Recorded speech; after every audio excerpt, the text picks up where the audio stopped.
குறைந்த விலை நிறைந்த தரம் தங்கள் தேவைகள் அனைத்தும் ஒரே இடத்தில். ஜெயச்சந்திரன். தாவேகா கொடிக்கு தடை விதிக்க மறுத்த தனி நீதிபதியின் உத்தரவை ரத்து செய்ய கோரிய மேல்முறையீட்டு மனு மீதான விசாரணையில் தாவேகா தலைவர் விஜய் பதிலளிக்க சென்னை உயர்நீதிமன்றம் உத்தரவு பிறப்பித்திருக்கிறது.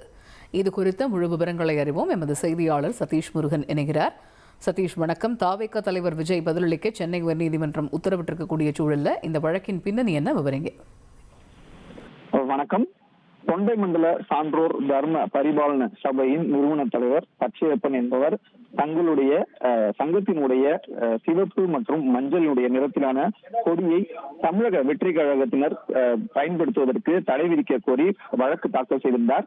இந்த வழக்கை விசாரித்த சென்னை உயர்நீதிமன்ற தனி நீதிபதி சிவப்பு மஞ்சள் மற்றும் சிவப்பு நிற கொடியை பயன்படுத்த தாவேகாவுக்கு தடை விதிக்க முடியாது என்று கூறி தடை கோரிய மனுவை தள்ளுபடி செய்து உத்தரவிட்டிருந்தது. இந்த நிலையில தான் தாவேகா கொடி தடை விதிக்க மறுத்த தனி நீதிபதி உத்தரவை எதிர்த்து சென்னை உயர்நீதிமன்ற இரு நீதிபதிகள் அமர்வில் தொண்டை மண்டல சான்றோர் தர்ம பரிபாலன சபையின் சார்பில் மேல்முறையீடு மனுவானது செய்யப்பட்டிருக்கிறது.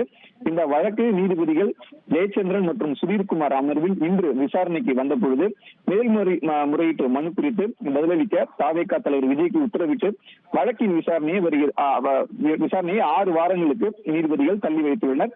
தங்களுடைய சபையினுடைய, அதாவது அவருடைய அமைப்பினுடைய சிவப்பு மற்றும் மஞ்சள் நிற கொடியை தமிழக வெற்றி கழகத்தினர் பயன்படுத்துவதற்கு தடை விதிக்க கோரி ஏற்கனவே வழக்கு தாக்கல் செய்யப்பட்ட நிலையில அந்த வழக்கிற்கு அளிக்கப்பட்ட தனி நீதிபதி உத்தரவை எதிர்த்து மீண்டும் மேல்முறையீடு மனுவில் இந்த உத்தரவானது பிறப்பிக்கப்பட்டிருக்கிறது என்பது குறிப்பிடத்தக்கது. தகவல்களுக்கு நன்றி சதீஷ். குறைந்த விலை நிறைந்த தரம் தங்கள் தேவைகள் அனைத்தும் ஒரே இடத்தில். ஜெயச்சந்திரன்.